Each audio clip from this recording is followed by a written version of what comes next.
Hello world, my name is Christina Kran from OneHealthLessons.com. Today I have the privilege to talk with Professor William Bograkos from the United States of America.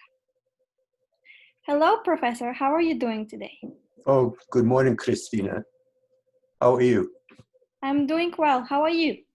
Thank you very much for interviewing me today. I look forward to speaking to you and to sharing our knowledge of One Health during this particular time. I think it's very important to discuss One Health during this COVID Corona size 2, during the Corona size 2 pandemic, because it gives us an opportunity to seek recovery through better public health planning, which is through a One Health concept, and a One Health operational plan. Okay? Yes, exactly. I'll let you ask me questions. Yes, exactly. As far as I know, you are a public health specialist, and you're particularly interested about the One Health approach. Could you perhaps share a little bit of information regarding your academic background? What did you do before? And how later on you decided to pursue a career in public health as well? It looks like you are having a very diverse academic background that I am interested to know, and I'm so sure that our and the people who are going to watch this interview will be interested to know as well. Oh, thank you very much for your kind introduction. I have to address well, like you, I had more than one undergraduate major. So I had majors, undergraduate, collegiate majors in both zoology and psychology. But I graduated from college over 40 years ago. So today I understand that young people have the neuroscience undergraduate degree. When I was in college, I went back and forth. I was primarily interested in mammalian behavior, right? But I had to bridge two silos, the silo of psychology and the silo of zoology. And that's my foundation. Like you, and I think I'm speaking to undergraduate students and professors. So as an undergraduate, psychology and zoology, graduate courses in abnormal behavior, abnormal psychology, abnormal psychopharmacology, neurochemistry. It was different then. Then from undergraduate, I went to New York City and studied psychopharmacology, clinical. I worked for a psychiatrist, Nathan Klein, in Manhattan. From there, I went back to New England and studied medicine. So I studied osteopathic medicine, and the founder of osteopathy globally, Andrew Taylor Still, was a major in our Civil War. And after the war, he studied, or he reflected on the war, and he reflected on naturalism, and he reflected on nature, and he reflected on the teachings of Darwin and Spencer, and he created osteopathic medicine. I'm an osteopathic physician, so I'm an American trained osteopathic physician. Okay, I did training in New York City, and then because I had scholarship, military scholarship, I went into the military. Having survived New York, I went to survival. So I spent 4 years at the survival school as an emergency medicine physician. The survive, evade, resist, escape. So again, more time in emergency medicine. And emergency medical systems. So I'm a systems type person. From there, I spent 30 years in the military, and I served with NATO forces in the Balkans as a division surgeon. Prior to that, I was a battalion surgeon. In the military, in the Army, a battalion is 500 soldiers. So I was a battalion surgeon for the military police. We have to give respect to our law enforcement people, because the public law enforcement is referred to as public safety. So public health and public safety have had a long history of collaboration. This is important partnership. And we have no question about public health, public safety, collaboration in domestic violence, or in child abuse, or in rabies, right? And physicians take care of canines as well. I'm a single species physician, unlike Dr. Thompson, who's a multi-species physician. So One Health is led by our veterinarians, of course, right? Yes. Now, again, going back to COVID, it's important to take the One Health concept when we are discussing operations. So in every public health instant command system, there must be a veterinarian or someone who speaks zoonotic infections and vectors and reservoirs and entomology as well. Someone who thinks epidemiology, and someone who understands zoology, and someone who understands zoonotic infections, correct? Exactly. Because, oh, by the way, we are speaking about Corona SARS-2 in 2019, but we have to remember SARS in 2003. And we have to understand zoonotic infections and the fact that bugs, viruses, bacteria jump species. It's important.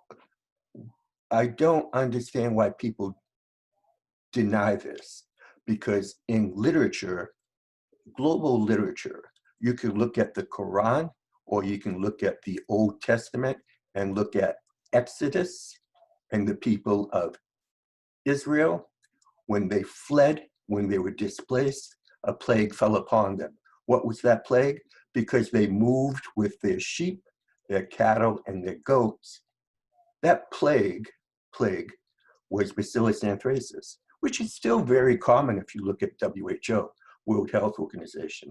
So if you look at people in Africa or Mideast who are still working with, who are still shepherds or still have contact with these, with goat, cattle, sheep, Bacillus anthracis is common. And what other bugs have jumped? Or where else did have bugs played a very important part in the world? So when you think of plague, right? So tell me, when you think of plague, what do you think of? Well, I immediately think about some historical events, like for instance, the big plague that happened in Istanbul in 1400s. Sure, sure. So Um, what you're talking about Yersinia pestis, huh? yes, So you're talking about the plague of the Byzantine Empire exactly. and the plague that followed the Silk Roads. Or did the plague travel by itself? No, the plague followed trade. And the plague followed trade, and horses and rats and fleas were on the rats, right? And then plague came to the United States in 1908. How did it come? It came by ships, and it came by rats and fleas on the ships, fleas on the rats. This is Yersinia pestis, and it spread to every state in the country. So this is plague, right? And again, that's 1905, 1910. But today we have air travel. So this is something that makes One Health even more important, because now human disseminators of COVID are a potential threat. So you have to think, what will nations do? Will nations shut down air travel from particular countries because they cannot control their COVID? Very interesting question. And it's important for One Health as well. There are many other outbreaks, zoonotic outbreaks in history, such as Malta, right? Yeah, or Spanish flu as well. Spanish flu, the Flu. influenza, I mean, right? as a pandemic. I mean, as a pandemic, Spanish As flu. a pandemic, Yeah, right? yeah. Right? And so these viruses don't just pop out of space. Viruses, they mutate. Mutate. So mutation is another threat. Exactly. But with every outbreak you need to identify, share the medical intelligence, and contain and control. So we have to think of public health outbreaks as outbreaks of a fire. So your fire might be slow, might be a slow fire like tuberculosis or malaria that nobody pays attention to, or that has less attention.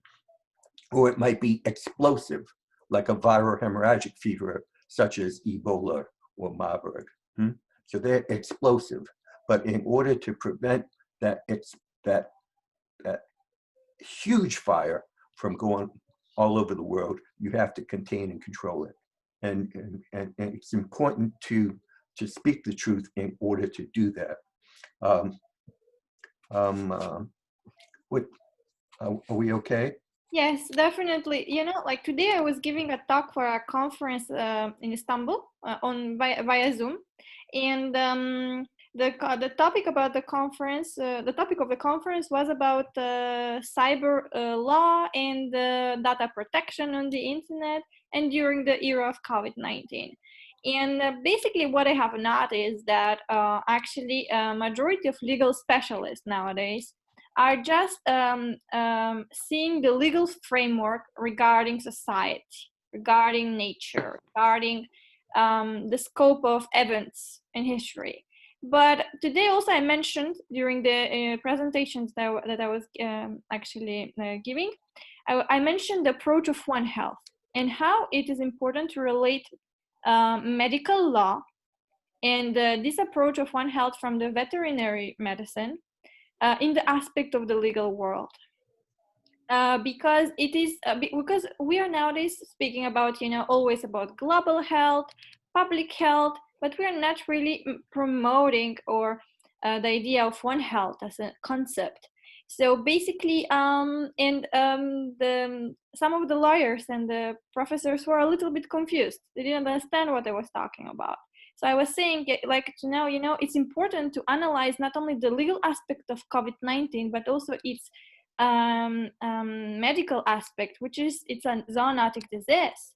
And when we are trying to combine approaches, not only from law, but from history and from veterinary medicine, we are trying to combine the different points and come up with one conclusion. So I think that nowadays politicians, at least in the region where I live, I'm originally from Macedonia, from Prilep in the Balkan region. And I have noticed that politicians are nowadays just talking about COVID-19, but they are never talking about the origin of COVID-19. So, what is your opinion regarding this denial that you just mentioned from the side of politicians and from the side of perhaps the world organizations regarding this? Do you have good picture? Can you see me? No, I can't see you. I just see you. I just see your name, actually. Okay. My camera's not working? Yes, it's working. I can hear you very well. Okay. I would like you to refer to the Interpol website. Yes. So interpol.int,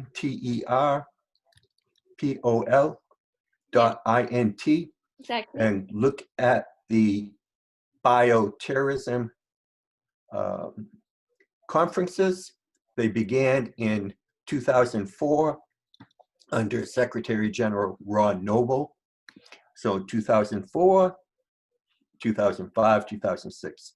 And there you will have definitions of biocrime and bioterrorism.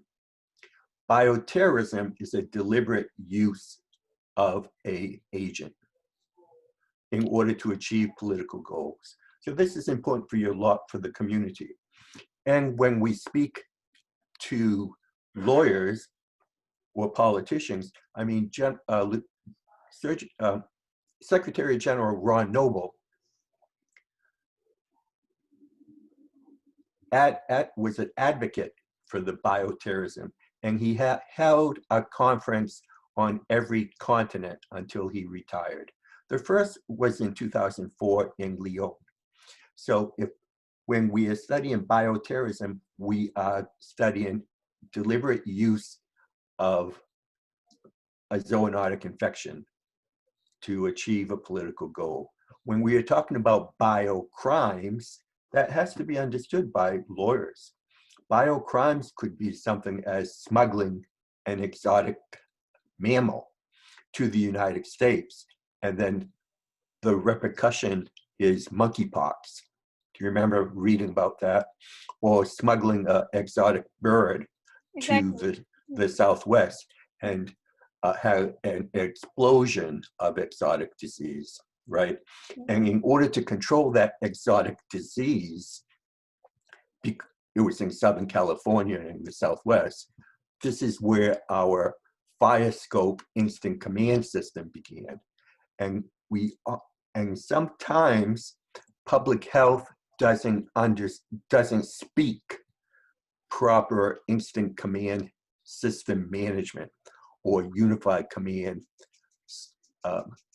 system management. Okay, so this is important that we all speak one language when we're speaking One Health. The fact that the politicians, that really reflects poorly on them. A leader will listen to their subject matter experts. Again, my background as a battalion surgeon, as a major, I reported to a lieutenant colonel. As a lieutenant colonel in a division, 10,000 troops, I reported to a major general. So as a 05, I reported to a 08, right? But as a physician, I wore two hats. One, as an operational physician, I wear the hat of emergency medical systems and public health system.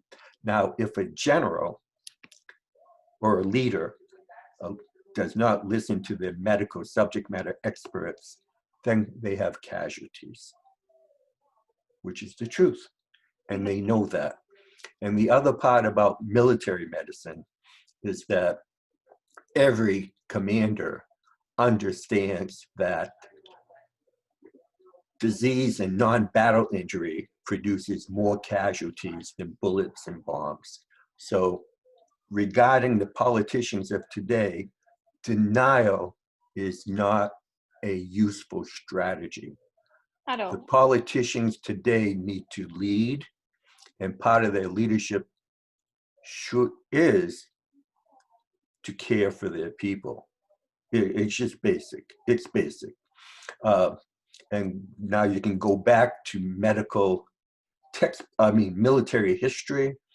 So when the greatest historian, or the very first historian really in military history was Thucydides. So in the Balkans, Thucydides wrote about the 28-year war between the Athenians and the Spartans, right? My name is Bograkos. I'm Bograkos, so I'm a Spartan. But when the Athenians built a wall around their city, a plague fell upon them. and left the Spartans untouched. What was that plague? That plague was hantavirus. That plague was viral hemorrhagic fever. So if you read Thucydides again, and you read about the plague, you'll see symptoms. You'll see how Thucydides writes about viral hemorrhagic fever. And you realize walls, rats, rats have droppings, droppings aerosolize, droppings concentrate the hantavirus, and hence the plague or a viral hemorrhagic fever. So every historian understands the plague and the threat. The greatest fear of any sea captain is fire and outbreak on their ship. The greatest, you only have to look at 1950-ish Soviet American offensive programs, or other programs too. We're not the only people who had offensive programs, but the weapons were zoonotic infections. Why did they choose them? Because history gave examples of outbreaks, to include T. mycotoxin in the Soviet Union, to include plague in Vietnam, to include the Great Plagues that we've already discussed, to include Bacillus anthracis, etc. And in the 1950s, there were also weapons that targeted crops, corn, wheat, rice. How did the 28-year war end between the Athenians and the Spartans? Did you read that? You're from the Balkans. Yes, but I not really. I No, haven't. no, I'm just, I haven't so studied. the war ended because Lysander stopped the wheat from coming into the country. So there in history, you see the importance of food. Yes, So about that food, exactly. so from farm to fork is a target for adversaries, but it's also something that we must protect. And it's also something that we become more cognizant of when we address One Health, right? Because natural viruses, bacteria, fungi attack our wheat as well, our wheat and our corn, our crops. Okay? Yes, yes, exactly. Actually, we are studying in our school curriculum about the Greek, Athenian, and about the war between the Athenians and the Spartans, but we do not study actually the reasons. We just mention it happened in that date and that date, and that's it. But that perhaps I studied last time, maybe in fifth grade. That was perhaps 12 years ago. Um, Yeah. The yeah, other part, important point there is that, yes, I know we study it in school, yes, but sometimes it takes us a while to understand it. yes, the So, reason behind it, absolutely, yeah. because our names are so complicated that we sometimes forget how to read. But Um, but Yes, like I study history, but I'm much more interested about the history of art, archaeology. So this is my domain of interest. This is what I'm studying more, art history actually. And regarding like, I'm not a fan of military history, but I study it and out of curiosity. But I must say that perhaps like regarding the Athenian model of early democracy, there were some concepts, like concepts about how the society was attached to the divine elements of polytheism, basically, and then at the same time, that is the religious. Let's say religious is a very modern term, but let's say the part of the belief system, and at the same time, we have sort of institutions that are divinely governed at the same time by the people. So that is the interesting point when we are trying to make a relation between legal history, institutional history, and history as a separate branch. And there we come out to a process that perhaps I can ask you as another question. Like, you visited the Balkan region, and also you worked for the NATO alliance as a peace commissioner, right? So what is your opinion regarding peace trajectories in the Balkan over the history? Haha. So the Balkans, right? So Balkans means Black Mountains. Yes. So, and when people say Balkanize, they really need to reflect on the terrain. So Balkanized, Black Mountains. So we have different Khodia or different villages, and different villages have different mentality. So this is another opportunity. One Health is another opportunity to bring people together. Now, Thucydides, the major teaching point is the benefit of coalitions. So it's better to build bridges than walls. Martin Luther King said that. So it's better to build bridges than walls. So when the Athenians built that wall, the plague fell upon them and left the Spartans untouched. So in the Balkans, we also have, you have Balkan endemic nephropathy, right? It comes down both shores of the river, Danube River. And it doesn't matter if you're Orthodox, Muslim, or Catholic. The toxin doesn't care, and neither do viruses or bacteria. So the concept of One Health is important in bringing people together. I know I'm very much aware of the long history in the Balkans of movement and wars and competition. I'm very much aware. It's in our music, right? Yes. It's in the music of Macedonia, Everywhere. Greece, Yes. Kosovo, everywhere. It's in the music, so history is taught and taught. Yes. But traditional music mainly. Traditional music. But it's more important to see what we have in common than it's easy to say, oh, she's from there, he's from there, their grandparents did this, their great grandparents did that, centuries ago that happened, etc., etc. And people will instigate. So those people who instigate, and we've seen that, right? We saw that in 1994. We saw that in 1994 in Yugoslavia, instigators. So those people have the pathos, they have the pathology. Those people who are evolving, like us, like One Health, like osteopathic medicine, we evolve. So the man and woman who are in evolution find a way to unite. So One Health, especially now we're in the emergency phase of a pandemic, you can't argue that. We are still in the emergency phase of the public health disaster. From the emergency phase, we have to engage One Health concepts as we plan to transition into the recovery phase. From the recovery phase of disaster medicine, we then go to a stronger development phase. Now, the One Health across the different Khodia, the different villages, the different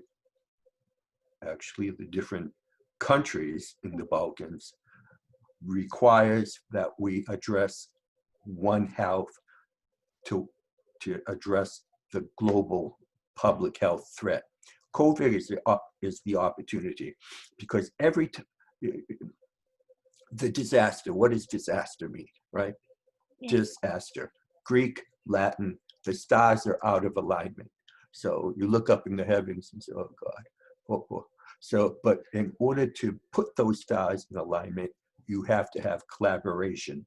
And the other part about disasters, a disaster means that you're overwhelmed. Your resources are overwhelmed by the stresses. Here we have COVID. So you cannot have a country like Montenegro or Macedonia, Greece, Albania, they cannot do it alone because the virus knows no boundaries. Exactly. So you have to have collaboration. And then going back to cyber, you can utilize your cyber for reach back. So you may have a different approach in Macedonia than they do in Vermont, even though you are state partners.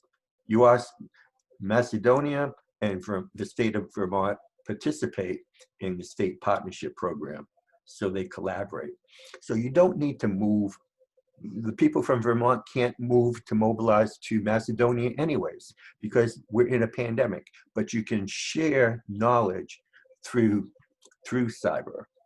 Yes, and also, like during, I mean, a couple of months ago, many doctors from Cuba, actually, Cuba, went to Italy to volunteer. So we have also not only a regional cooperation, but in the Apennine Peninsula, basically in Italy, there is also an international cooperation, which I think that is very significant, if as a cooperation, as a method. And in the Balkan region, I noticed that Slovenia, in my opinion, Slovenia had until now the best management system regarding COVID-19. While the other Balkan regions were more focusing this period to solve political problems, but not really focus about the origin and the problem of COVID-19 that they are supposed to tackle, actually. Um, like, what is your opinion regarding the third or possible fourth wave of coronavirus that some politicians are announcing? Like, do you believe or do you think that there is going to be a third wave of coronavirus?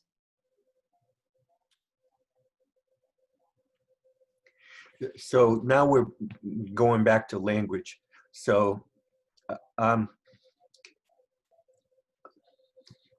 there will be waves, right? Because it's a respiratory contagion.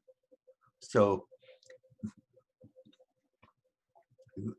our goal is to transition from emergency phase based on numbers of public health people report to recovery phase. A wave in natural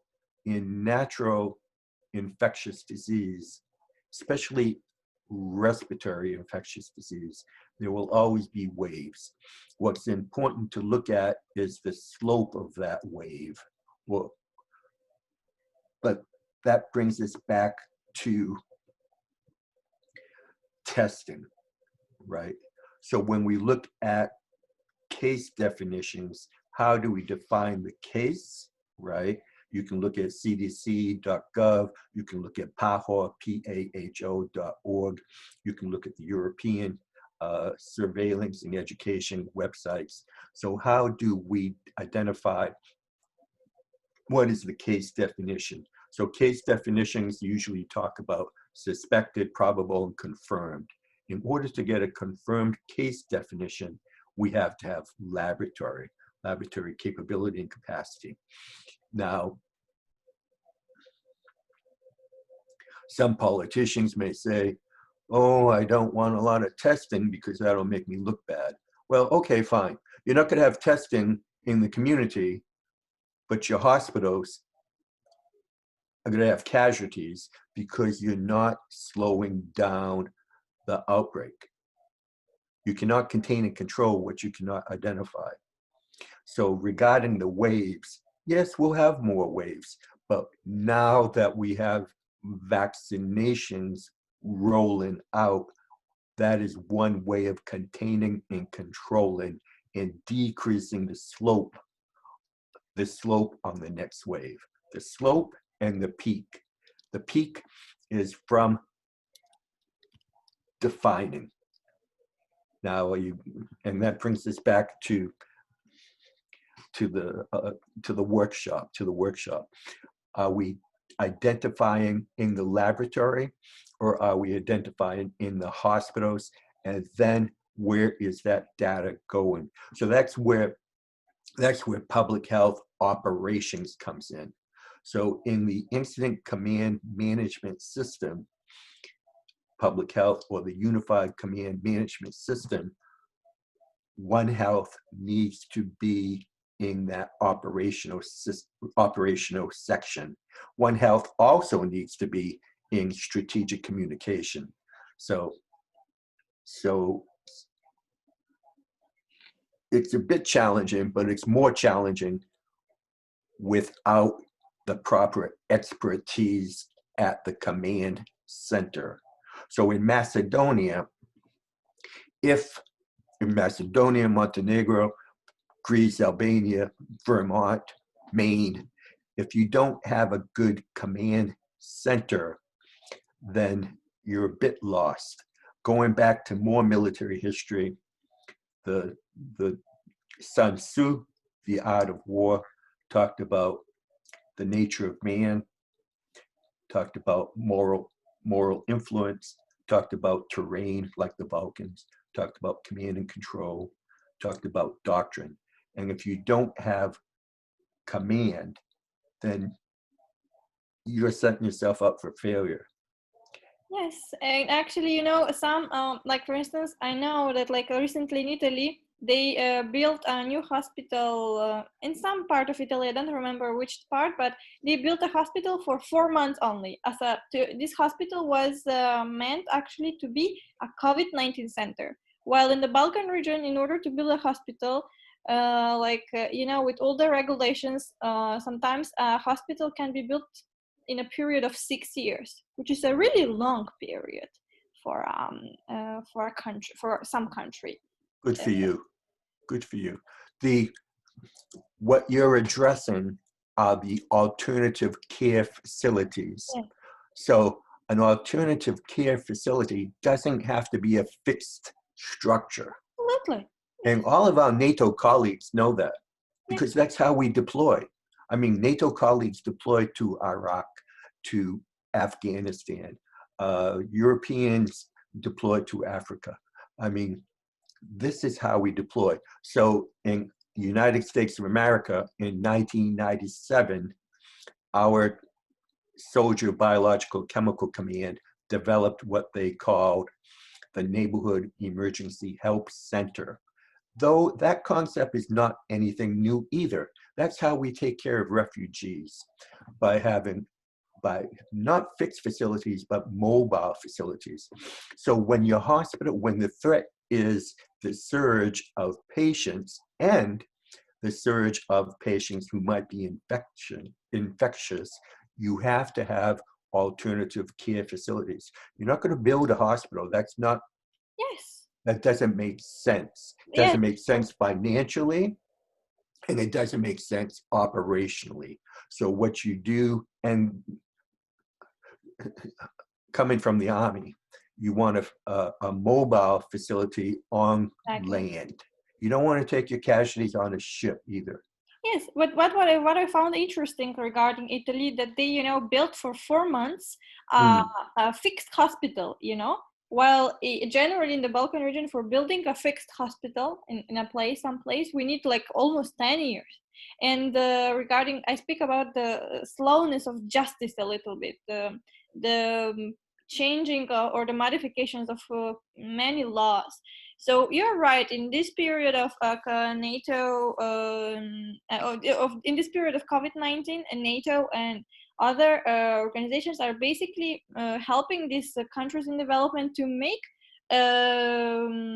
mobile hospitals where these hospitals actually will serve as COVID-19 centers, as temporary COVID-19 centers. But again, what I noticed, like in the Balkan region, there is the problem, politicians are fighting in order to preserve their reputation, saying, I did this, I made this hospital, I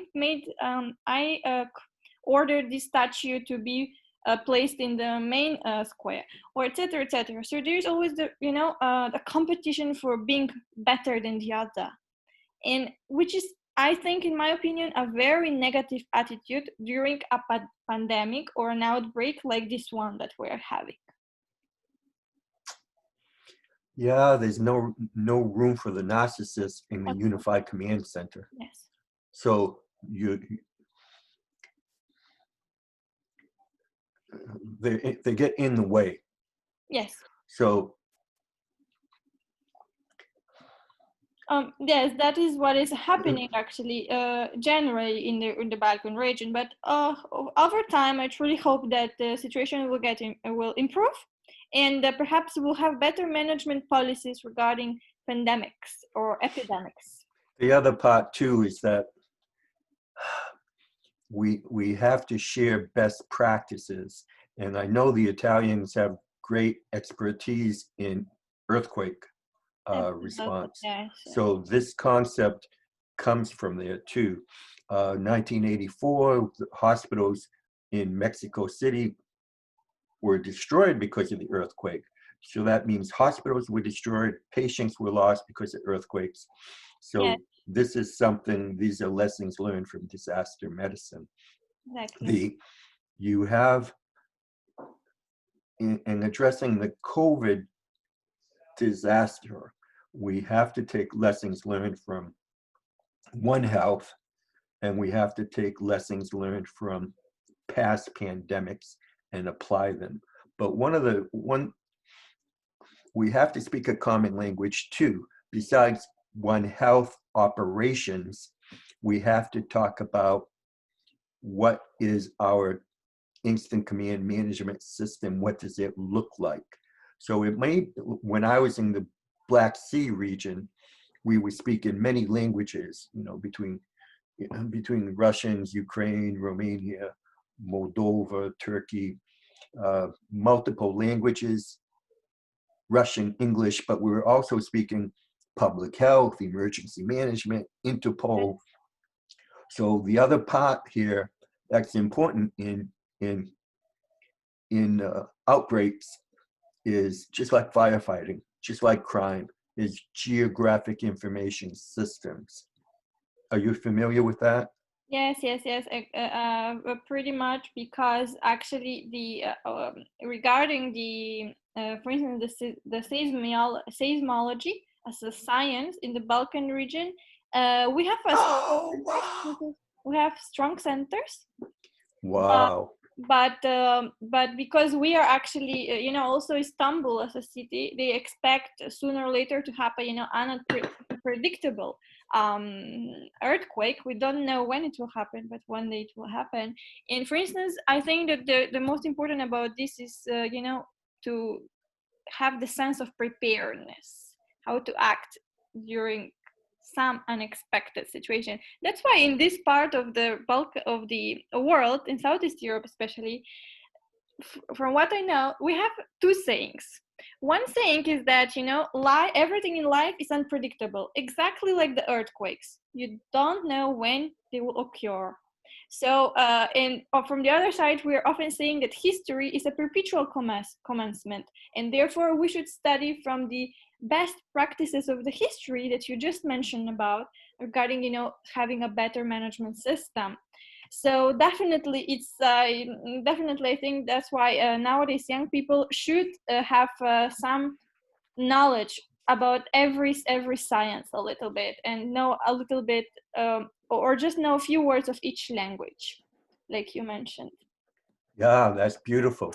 Yeah. Right. So even at the individual level, the best predictor of future behavior is past behavior. Yes. So when we elect our leaders, what did they do before is a good prediction of what they're going to do in the future, especially when they're stressed. The geographic information system, right. Um, Greece, Italy partnership during earthquake is very important. We've seen that before in the past. So besides what you addressed is so important, and everyone knows that. So you're talking about earthquakes.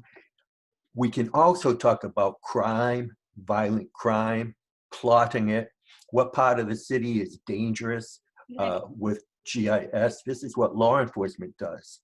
Where the Balkan route, right, from the Golden Crescent, from Afghanistan, Iran, Pakistan, through Turkey, through the Balkan route to Europe for opium, for heroin, that we have to do mapping with that. That's the Balkan route. In outbreak scenarios, where are the hot spots? Exactly. So here's an outbreak. Put it on the map. That way you don't have a lot of people sitting around the table drinking Turkish coffee, Greek coffee, complaint, and getting excited across the table. You have to look at a map and say, Exactly. But majority of people, like for instance, in my city, they are saying, "Oh, coronavirus doesn't exist. It's a conspiracy theory, etc., etc." So these are just everyday, daily talks among people that are actually not valid. But that's people how they live their life. Just saying perhaps sometimes invalid things without being aware that actually yes, there is coronavirus. We know that is a zoonotic disease, but majority of the people living in the cities or living in the villages will never hear the word zoonotic or the word One Health. So that's why I think uh, our role is to. yeah, that's very interesting. That's very interesting.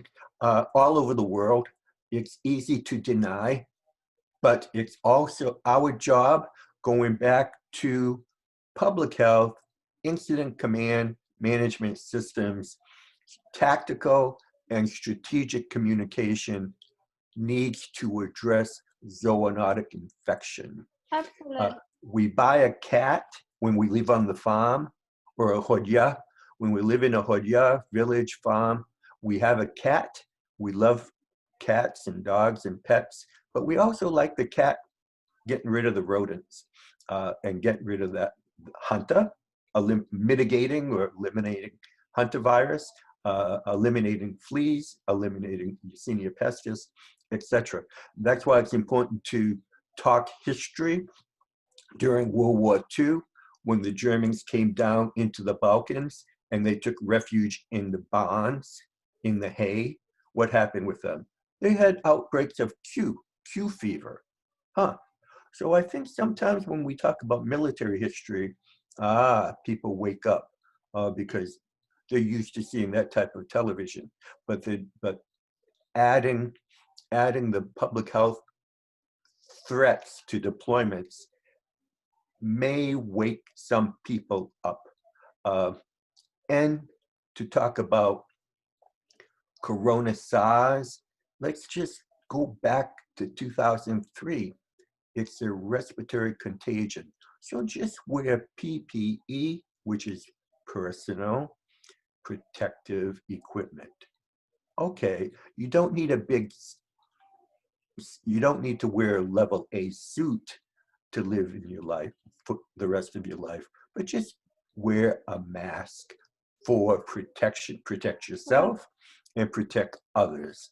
So I think a lot of what you have in One Health education is important teaching tools. And I also use those tools now. I just remembered when I was with the military police, my mission, of course, was to take care of our policemen, military police, but our mission was also to take care of enemy prisoner of war.